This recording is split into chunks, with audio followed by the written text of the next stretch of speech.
Welcome back to the Nora Show. Today, we're going to finish the 1 hour 1920s dress that is not a 1 hour dress.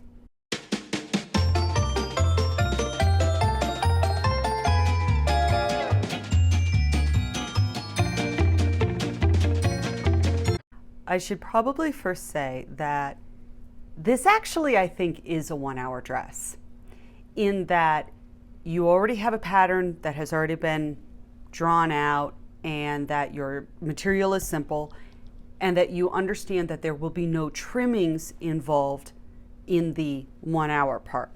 The 1 hour part refers to this, but with nothing that makes it unique or pretty or not a tube. I am completely convinced that the 1920s was the sweatpants era. If they had had jersey, they would have absolutely invented the tracksuit. This is about as comfortable as it gets, and considering where they were just a few decades before, this is pretty impressive and completely unlike what their mothers were wearing. So this episode is about how we finish this dress.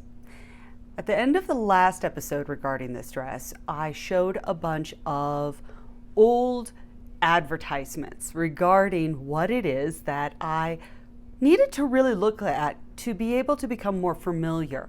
All I've ever really gotten exposed to are recreated 1920 flapper dresses, and that's not this. So let's talk about what it is that we're going to do here. Let's start at the bottom. The length of the dress. I'm not going to mess with the length of the dress until everything is done. I have it on me. My hair is done, my jewelry is on, the look is complete, and that's when I want to look at the length of the dress, because I don't want to assume that it needs to be a certain length without having this fully done. This is still such a quasi feel right now that I'm not sure what the length is supposed to be, so that comes last. Moving on up, hips, hip gathers, slash gathers.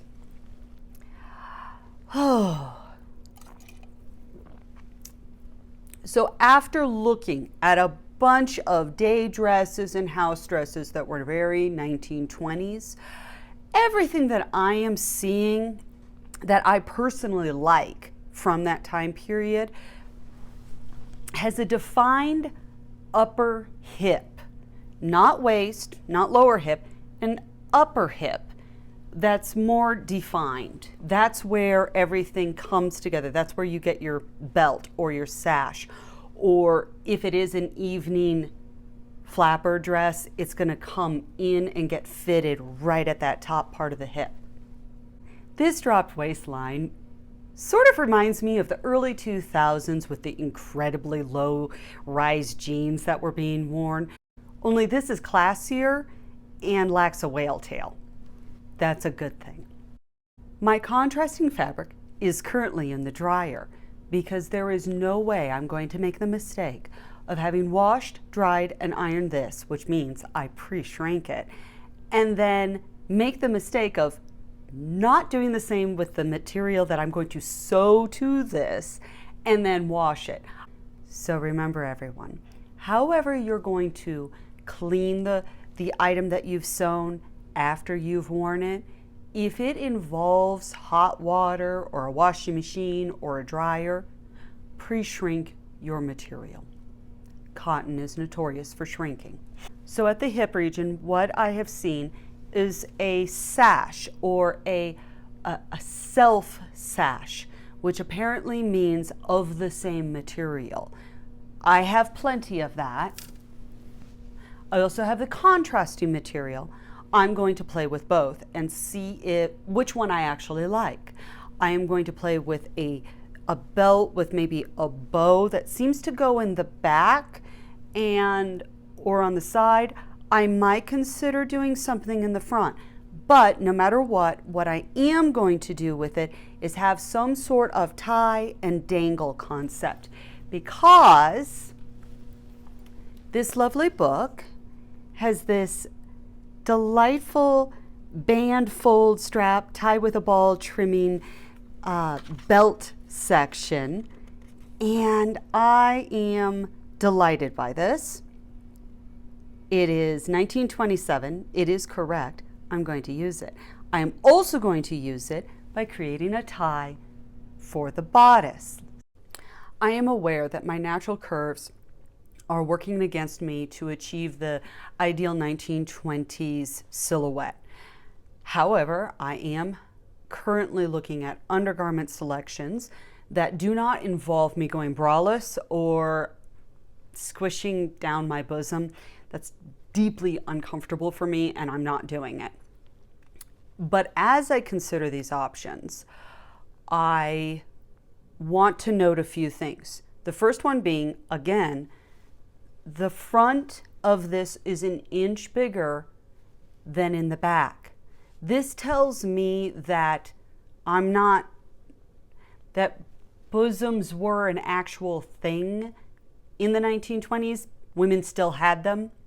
The fact that there's an inch in the front and an inch less in the back tells me that that's there for a reason. And the only reasoning that I can come up with is that it allows for a bosom to exist and then for the material to fall and not be too tight here.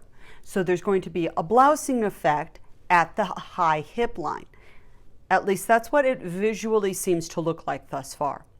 The other thing that I want to remember when doing this is to approach this dress not as a 20-year-old in the 1920s, but as a married 40-year-old.